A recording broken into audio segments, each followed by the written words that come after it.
Movie के अंदर जैसे पुष्पा ने भले ही अपना नाम, पैसा और रुतबा बना लिया हो, पर जो सच्ची इज्जत और नाम की उसकी चाहत थी, उसे कमाने में असल जिंदगी में अभी थोड़ा समय है। क्योंकि Pushpa 2 the rule is not that movie जिसे देख के मैं प्राउडली कह सकूं कि हाँ भाई मैंने इसे एंजॉय किया।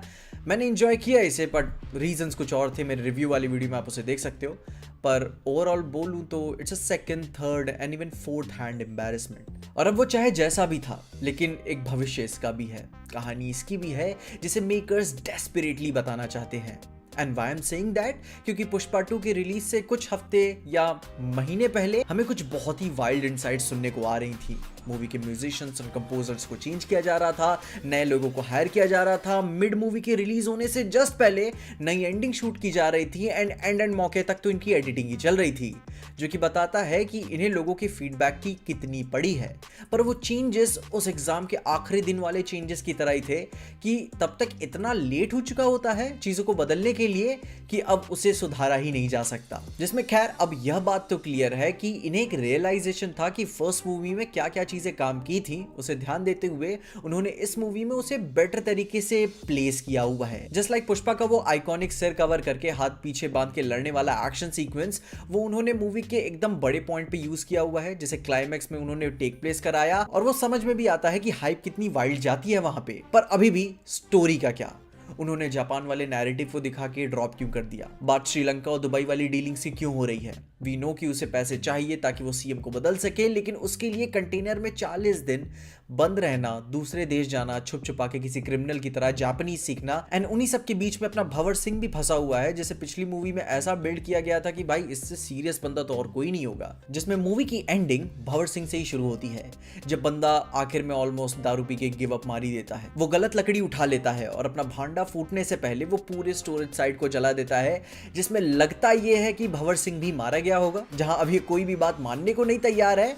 एंड ये ऑब्वियस थ्रेड भी हमें समझ में आता है कि वो चीज उन्होंने उस तरीके से क्यों प्रेजेंट की गई है कि आगे चल के वो वापस आ सकता है। एंड नेक्स्ट टाइम अपने पर्सनल ग्रजेस की वजह से पुष्पा को लॉलेसली वो आने वाली तीसरी या चौथी मूवी में हंट करेगा, जो कि देखने वाली बात है कि क्या करेंगे, क्या वो उसे लेके चलते हैं या फिर उसे छोड़ देते हैं। श्रीवल्ली को भी पता चलता है आखिर में कि वो प्रेग्नेंट है, एंड आई वाज सरप्राइज्ड कि उसकी जो फीलिंग्स बात बात पे जाग जाती थी वो पहले ही क्यों नहीं हो गई। पर उसके बाद से पुष्पा को इमोशनली टूटते आप देख सकते हो कि उसके पीछे कोई घर का नाम ना होने का कितना बड़ा दर्द है उसे। जिसमें ट्रेजेडी तब बढ़ जाती है जब पुष्पा की भतीजी कावेरी को कुछ पावरफुल गुंडे किडनैप करके ले जाते हैं, जिन्होंने उसे फेस्टिवल के दौरान में छेड़ा था।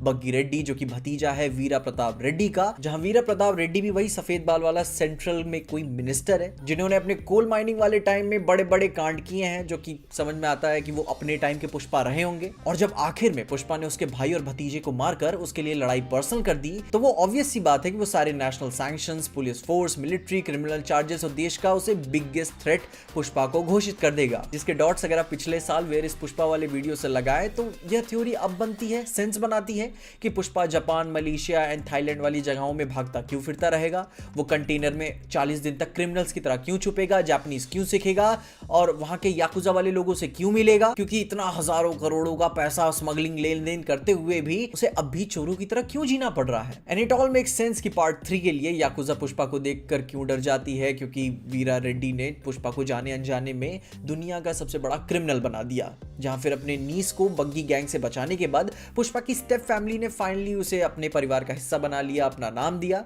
एंड उसे अपनी बेटी कावेरी की शादी में भी बुलाया। एंड फिर कहानी एक नया मोड़ लेती है। हमें पता चलता है स्कल वाले बॉम्ब की ब्रांडिंग वाला लोगो एक उनके शादी और अपने वीरा रेड्डी के जो फ्यूनरल वाले माहौल के दौरान में भी भेजा जाता है। मुझे पहले लगा था कि कोई माइक है, कोई न्यूज है, कोई इन्फॉर्मेशन होगी, लेकिन नहीं, बट एक्चुअली वो एक बॉम्ब था। जहां हम आखिर में एक मिस्टीरियस फिगर भी देखने को मिलता है, जो कि लगता है कि वो होगा कहीं मिडिल ईस्ट से, पर वो कितना डेंजरस होगा, क्यों सेंट्रल मिनिस्टर को भी उसने बॉम्ब भेजा, पुष्पा का तो समझ में भी आता है, वो नए नए दुश्मन बनाता रहता है। एंड वो जो थे अपने मिस्टीरियस फिगर, वो क्यों है, किस वजह से है, क्यों बीच में आ गए, इससे पहले उनका रिलेशन क्या था, क्यों वो इतना पर्सनल लेवल पे जा रहे हैं, we don't know shit. And I am sure कि मेकर्स को भी अभी घंटा कुछ इसका आइडिया नहीं होगा, क्योंकि इतने एंड मौके तक तो उन्होंने जो एडिटिंग की है, मे बी रीराइट्स भी किए होंगे कहानी के लिए, तो वो कहानी को और बड़ा बनाना चाहते हैं कि अब जो नया विलन आ रहा है वो सब कुछ खत्म कर देगा, अब पुष्पा को कौन हराएगा, कि अब पुष्पा इनसे कैसे लड़ेगा। सच में डरने वाली बात है, घंटा, ठीक है। जिसे देख के आखिर में बस यही कहना चाहूंगा कि जो दिखाना है आप दिखाओ, क्योंकि अगर ये आपके अच्छे आइडियाज़ थे तो मैं आपके बुरे आइडियाज़ जानना चाहता हूँ वो कितने वाहियात होंगे, मज़ा ही आएगी देख के। एंड अगर आप फीडबैक के लिए किसी चीज़ को सीरियसली फर्स्ट प्रायोरिटी पे ध्यान देना चाहते हो तो कहानी के लिए मैं आपको नहीं बोलूँगा, क्योंकि जो भी कर रहा हूँ ना वाइल्ड ही है, पर please give up the wire work, क्योंकि भाई वो इतना बुरा लगता है देखने में। एक 400-500 करोड़ की पिक्चर में मैं बिल्कुल पथेटिक सा वायर वर्क वाला एक्शन बिल्कुल एक्सपेक्ट नहीं करता। वो उसका फ्लैशबैक वाला सीन याद है पुष्पा मूवी में, जहां वो बच्चे का वायर वर्क से उसे पानी में कुदा रहे थे। क्यों कर रहे हैं वो चिरांडो वाली हरकतें? इतना बुरा लगता है देखने में। वो कल की मूवी में नाग अश्विन का देखा है ना काम, अमिताभ बच्चन को कितने अच्छे सीजी से इतना फिजिक्स लगा के कुदाया हुआ था, कितना अच्छा लग रहा था। आई मीन कुछ जगह पे चीजें अप्रप्ट होती हैं, बट बहुत अच्छा काम किया था उन्होंने वहां पे उस वायर वर्क को ऑब्वियस ना रखते हुए। कि पहली नियत से इतनी बड़ी और एम्बिशियस मूवी में वो काफी चीप सा फील होता है।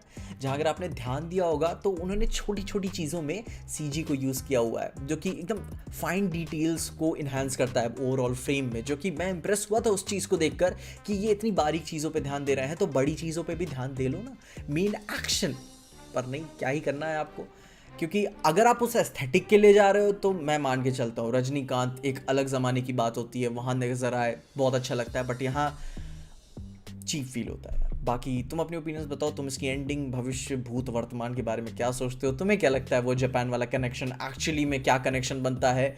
मे बी हो सकता है कि जो वेयर इज पुष्पा वाली वीडियो थी वो इनकी पार्ट 2 की कहानी थी, पर बीच में उन्होंने चीज़ को स्ट्रेच करके पार्ट 3 को वो वर्ल्ड्स बिगेस्ट थ्रेट वाले नैरेटिव को वहाँ पे रिजर्व कर दिया कि अपने पुष्पा के पार्ट 3 में जो भी राइज रूल के बाद जो भी आएगा वहाँ पे वो उसे यूज़ करेंगे। तुम अपने ओपिनियंस में कमेंट्स बताओ एंड होप करते हैं कि नेक्स्ट टाइम बीच का ना हो, चाहे तो अच्छा ही हो चाहे तो एकदम ही वाहियात हो। तुम अपने ओपिनियंस मुझे कमेंट्स ज़रूर बताना एंड तब तक के लिए देखते रहना पीजे एक्सप्लेन।